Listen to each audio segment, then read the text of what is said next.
La ceguera es una de las condiciones de los problemas de salud más comunes en la Biblia. Cuando usted ve la Biblia y lee la Biblia, encuentra muchos textos donde se habla de personas que tienen problemas con la vista, problemas para ver, y la Biblia dice que son no videntes o que son personas ciegas. Y uno se sorprende que mucha gente hay. Y déjeme decirle que si no tuviéramos los adelantos médicos que tenemos hoy, optómetra, oftalmólogo, oculista, lente de contacto, cirugía láser, espejuelos, bifocales invisibles, la mayor parte de nosotros también estaríamos medio cegados, ¿sabe? Porque se da un proceso normal en el cuerpo donde el músculo de los ojos, el músculo óptico, pierde la capacidad de enfocar. Y después que usted pasa la curva de los 40, que yo sé que la mayor parte de ustedes no han llegado, usted empieza a ver con dificultad. Yo tenía 39 años y en aquel tiempo yo usaba lentes de contacto y empiezo a tener problemas para leer. Yo vivía en Estados Unidos y entonces voy a donde una optómetra, una señora estadounidense, ¿verdad? Y ella, muy simpática, me dice, ay, si usted lo que tiene es nada, no se preocupe, usted lo que tiene es una tontería. Eso se llama presbiopia. Oiga, y a mí se me ha aprendido todo lo malo. Y yo le digo, usted no sabe griego, ¿verdad? Y me dice, no. Le digo, pues eso en griego quiere decir ojos de viejo.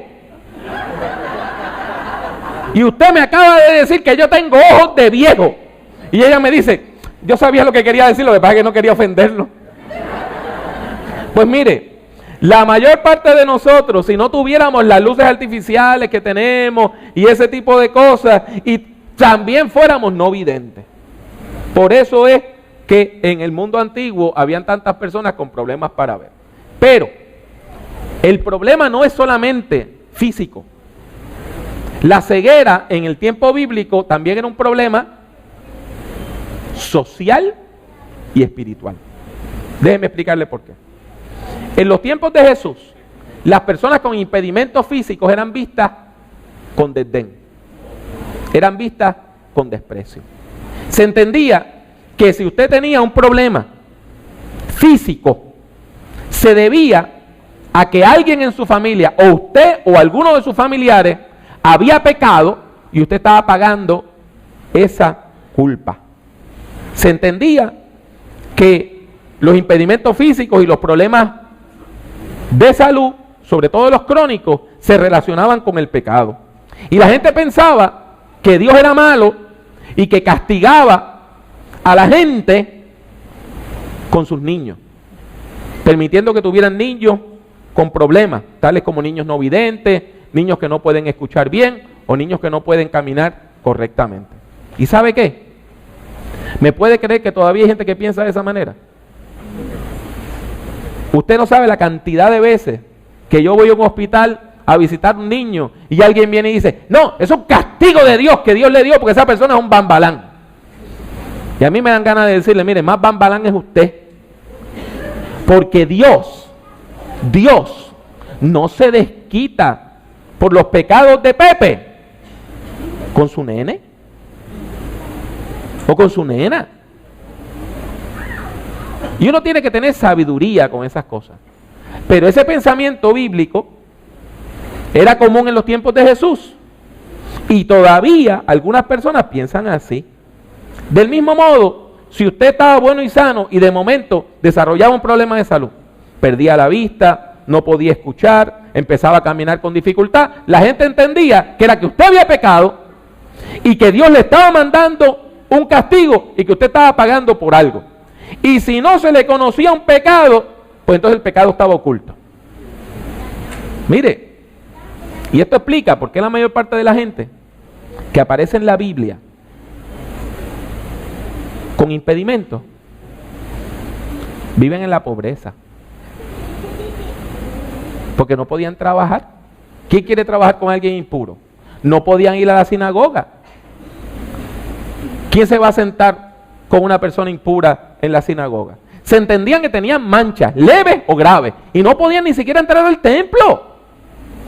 Entonces, estas personas tenían que vivir de la caridad pública. Estas personas tenían que vivir de la caridad, de extender la mano y recibir algunas limosnas. Marcos capítulo 10, versículos del 46 al 52, nos narra la historia del encuentro entre un hombre no vidente y Jesús. Y esta es una historia impresionante. Jesús se encontraba con sus discípulos en la ciudad de Jericó. Y para usted y para mí, eso pues es una ciudad bíblica. Pero olvidamos que Jericó era una ciudad de veraneo. Era una ciudad de veraneo. Era un oasis en medio del desierto. Entonces la gente iba para allá para gozar del calorcito del desierto. Pero entonces habían ojos de agua, habían como pequeños bosquecillos, y también como había tanta agua, habían albercas, piscinas artificiales. La mayor parte de la gente con dinero en Jerusalén tenían casas de veraneo en Jericó. La familia de Herodes el Grande, el rey, tenía una villa en Jericó con una piscina de piedra, pero artificial, donde él mandó a que sus guardias mandaran y ahogaran a uno de sus propios hijos. Jericó era una ciudad turística. Entonces, el texto nos dice que Jesús va de paso.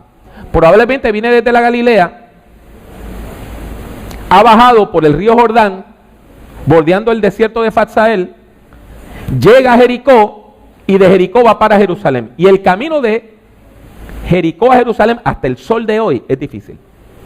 Es escarpado, es en medio del desierto, y usted cuando pasa hoy en la guaguita que le lleva a los turistas, ve todavía a los beduinos viviendo en casetas de campaña como si fuera hace 3000 años. Pues mire, Jesús tiene la intención de seguir caminando, pero se agolpa la multitud. Todos esos turistas le dicen que está Jesús. Ah, ese es la celebridad, ese es el que está en todas las noticias, ese es el que dicen que hace milagros, pues yo lo quiero ver. Y se forma un tumulto de gente que quieren ver a Jesús. Usted sabe que la gente que pide dinero, ¿dónde se ubica? En lugares públicos donde pasa mucha gente. Y a la vera del camino, al lado del camino, había todo un grupo de personas mendigando. ¿Y por qué mendigaban allí? Déjeme explicarle por qué. Mendigaban, pedían dinero en la salida de Jericó para Jerusalén, porque ¿qué es lo que estaba en Jerusalén? El templo. Y mucha gente que iba a Jerusalén eran peregrinos religiosos, gente que iban para el templo a adorar. Y de acuerdo a la teología judía, usted tiene que hacer ¿qué cosa para salvarse? Buenas obras. En hebreo eso se le llama un mitzvah, en singular. Y usted tiene que hacer buenas obras, mitzvot, en plural. Entonces, en la teología judía, hasta el sol de hoy, todo acto moral que usted hace para cumplir con una obligación religiosa es un mitzvah. Y todo acto de misericordia y de bondad es un mitzvah. Pues mire, allí estaban los mendigos haciendo un servicio público. ¿Usted quiere hacer una buena obra? Aquí estoy yo. Deme un dinerito. Este hombre que no puede ver está a la orilla del camino. Y la Biblia dice que se llama el ciego Bartimeo. Pero si yo le digo que eso no es un nombre, ¿usted me cree? Mire lo que pasa. Nosotros tendemos a deshumanizar a las personas con impedimentos físicos. Pierden el nombre. Ya no es Pepe, Ana o José. Es el cojito, la cieguita, el mudito. Y lo decimos así, en diminutivo, para que no suene tan feo. Y en este caso, Bartimeo, si bien se puede tomar como un nombre propio, hay un problema. Bar en arameo lo que quiere decir es hijo de. O sea, que una manera de leer el nombre es el ciego que era hijo de Timeo. No se le dice el nombre propio de él. Y eso es bien común. Cuando hay una persona con impedimento físico, nosotros a veces nos referimos a esa persona como, mira, el hijo de doña Lole, el que tiene problemas, ese. Pues no sabemos ni el nombre. Y nos referimos a esa persona por su familia. Y es otra manera de invisibilizar a esa persona y deshumanizarla, porque no tiene ni nombre. Y déjeme decirle, hay otra alternativa peor. La palabra para impureza en hebreo se parece al nombre Timeo.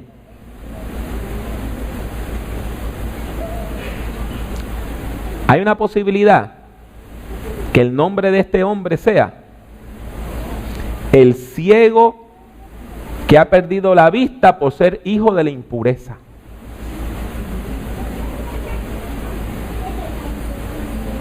Es deshumanizante.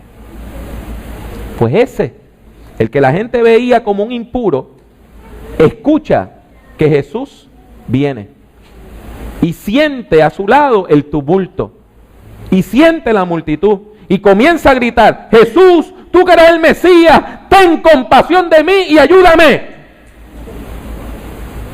Y mire lo que dice la multitud. ¿Cómo reacciona la multitud? ¿Cómo reacciona la multitud? Lea el texto que dice que la gente comienza a reprender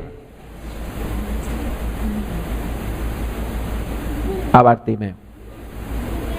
¿Y qué es lo que se reprende en la Biblia? Los endemoniados. Se reprenden los demonios.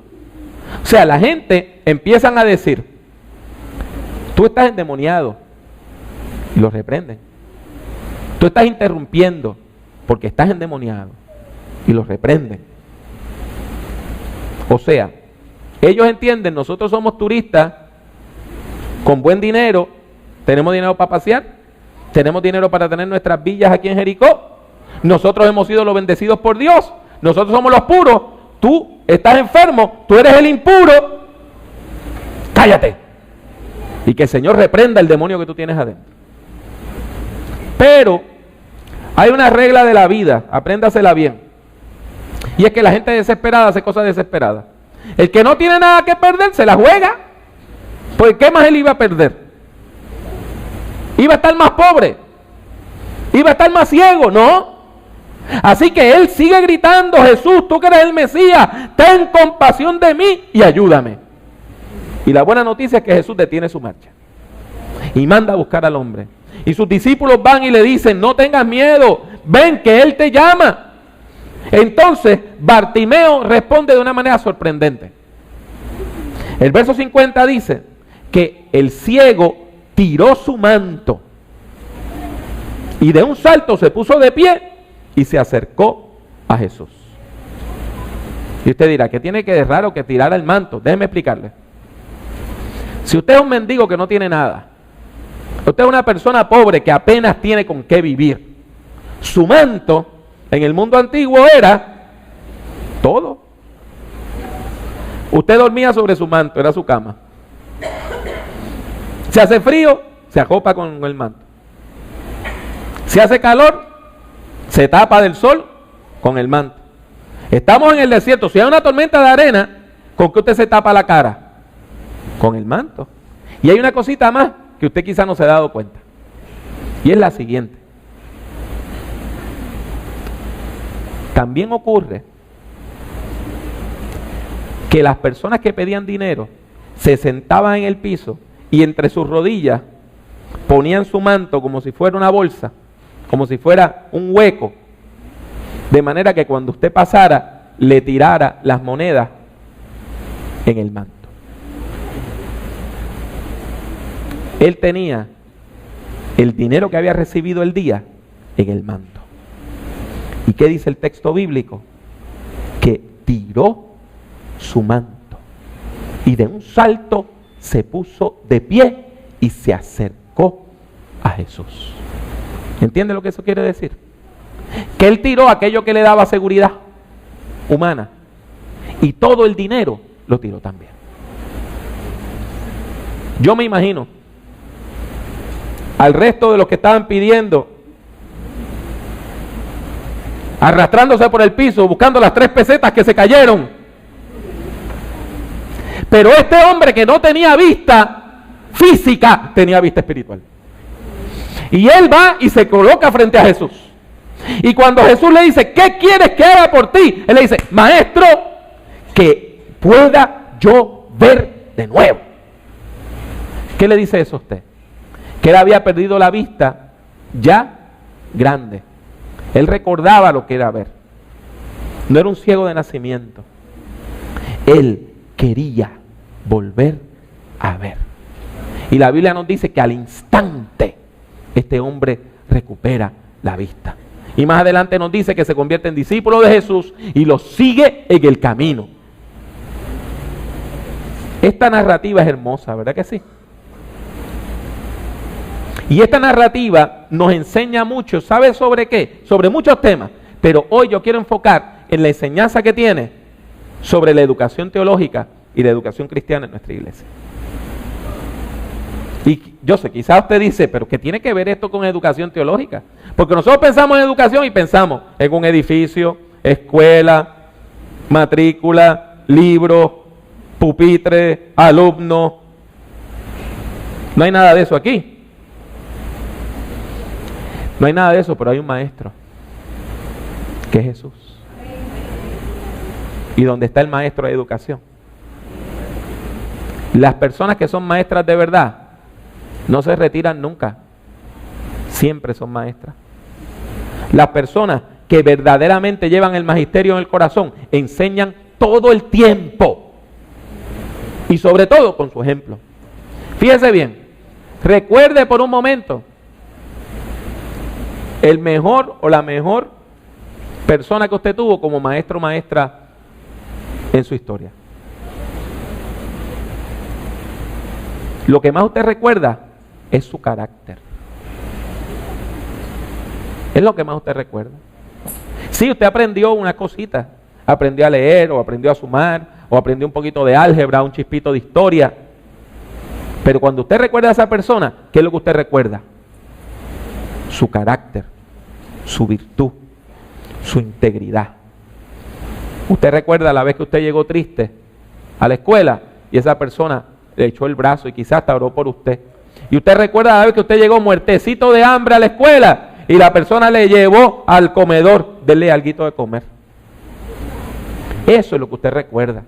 Y por lo tanto, nosotros estamos aquí frente al maestro de maestros, que es Jesús. Y Jesús siempre estaba enseñando. ¿Qué vemos en esta historia? Un hombre marginado por la sociedad.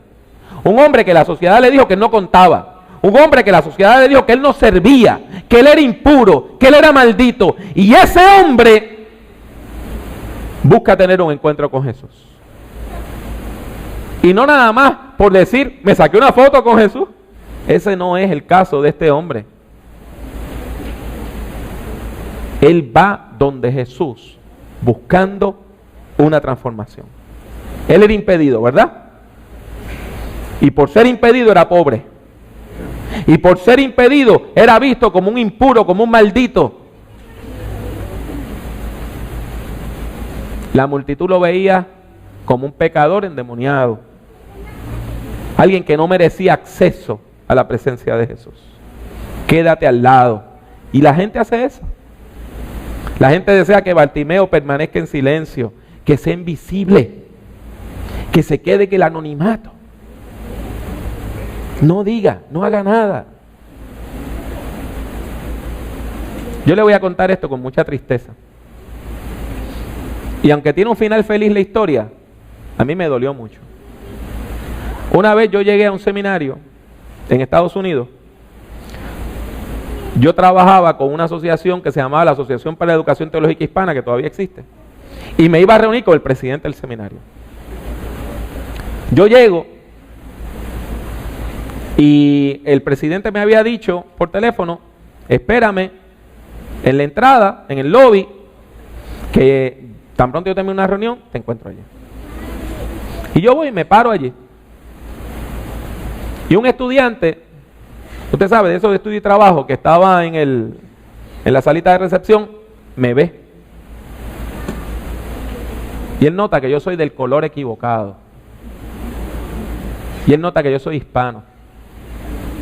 Y va donde mí y me dice, ¿le puedo ayudar en algo? Y yo, no, le estoy esperando a alguien, no se preocupe, muchas gracias. Vuelve, ¿pero le puedo ayudar en algo? ¿Usted viene a matricularse? Y yo, no vengo a matricularme, no se preocupe. Entonces él va y habla con otra persona. Entonces viene la otra persona. ¿Le puedo ayudar en algo? Y yo dije, bueno, vamos a jugar con el varón, ¿verdad? A los racistas a veces uno tiene que seguirles el juego para enseñarles 2 o 3 cositas. Y le dije, dígame usted. ¿Usted viene a matricularse? Dice, ¿y qué cursos ustedes ofrecen aquí? ¿Qué grados ustedes ofrecen aquí? Nosotros ofrecemos una maestría en artes. Y ofrecemos una maestría en divinidad. Y ofrecemos una maestría en sagrada teología. Y ofrecemos un doctorado en ministerio. Y yo lo miro y le digo, yo tengo ya todos esos grados. ¿Ustedes enseñan otra cosa aquí? Dice, no. Dice, pues no me vengo a matricular. Y antes de que él pudiera hacer nada, salió el presidente, Bob Shelton. Pablo, ¿cómo tú estás? Muy bien. Y nos fuimos a la reunión. Y aquel señor se quedó de una pieza. Porque él, estando en Texas, me vio latino. Y latino quiere decir mexicano. Y mexicano quiere decir indocumentado. ¿Y qué usted hace aquí? Un violador de la ley indocumentado en este seminario. Váyase. Hermano, eso ocurre. Eso ocurre. ¿Y cuántos de ustedes recuerdan personas que le dijeron, tú, ¿de dónde tú eres? De Espinosa. Tú nunca vas a llegar a la universidad. A lo mejor a uno de esos colegios chiquitos de por ahí, pero a la Universidad de Puerto Rico no. Y lo menospreciaron. Pero Dios sabe ponernos en alto cuando el mundo nos menosprecia. Y Bartimeo, el no vidente que era visto como un impuro y como un maldito, sin tener vista física tenía vista espiritual y pudo ver lo que las otras personas no veían. Mientras otros veían a Jesús como una celebridad, mientras otros veían a Jesús como alguien famoso, una curiosidad, él veía a Jesús como aquel que podía transformar su vida. Él quería ver, pero no nada más físicamente, quería ver espiritualmente. Y él quería una visión que viniera de parte de Dios. Su compromiso es tal que le llena de esperanza. Y tiene tanta fe que antes de tener seguridad de que va a ser sano, ¿qué es lo que él hace? Arroja la capa. Quemó el barco. Arrojó la capa. Y si otro de los mendigos se la llevaba, él no veía cómo le iba a encontrar. ¿Y con qué plata le iba a buscar otra capa? Y si el dinero del día se lo habían llevado, ¿con qué él iba a comer ese día? Pero él no pensó en eso. Él no pensó en que si Jesús me falla, él va directamente donde él y le dice, esto es lo que yo quiero. Yo quiero recuperar la capacidad de ver, de entender. Y ver como Dios quiere que yo vea. Y tiene un encuentro transformador con el Galileo. Y eso transforma su vida. Bartimeo recupera la vista. Y cuando Bartimeo recupera la vista, recupera su lugar en la sociedad. Y cuando él recupera su lugar en la sociedad, recupera también su lugar espiritual como parte del pueblo de Dios. Eso es lo que hace la educación teológica. ¿Sabe por qué nosotros estudiamos la Biblia? ¿Sabe por qué nos reunimos el domingo en la mañana a estudiar la palabra del Señor? ¿Sabe por qué llevamos una escuela bíblica dominical? ¿Sabe por qué ofrecemos todas estas clases? Para que usted pueda ver de una manera distinta. No solamente leer las escrituras de una manera distinta y que usted las puede explicar como yo se las he explicado aquí. Tantas personas que me dicen, ay pastor, cuando usted le explica tan facilito, es tan fácil de entender. Usted sabe todo lo que hay que estudiar para podérselo explicar así. Suena facilito, pero hay mucho estudio para que suene facilito. Pero más que leer la Biblia de una manera distinta, la visión que Dios da por medio de la educación cristiana y de la educación teológica nos ayuda a leer la realidad de una manera distinta. A leer la vida de una manera distinta. Yo he dicho esto antes. Cuando usted vive lejos de Dios, usted entiende que la vida es una maldición tras otra. Una maldición tras otra.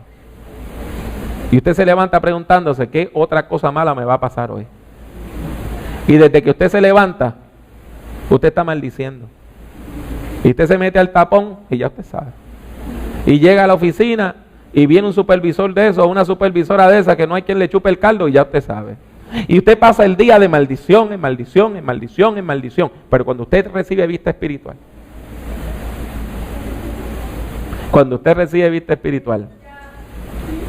usted se levanta y dice, Señor, gracias por este día y por esta oportunidad que tú me vas a dar. Gracias, Señor.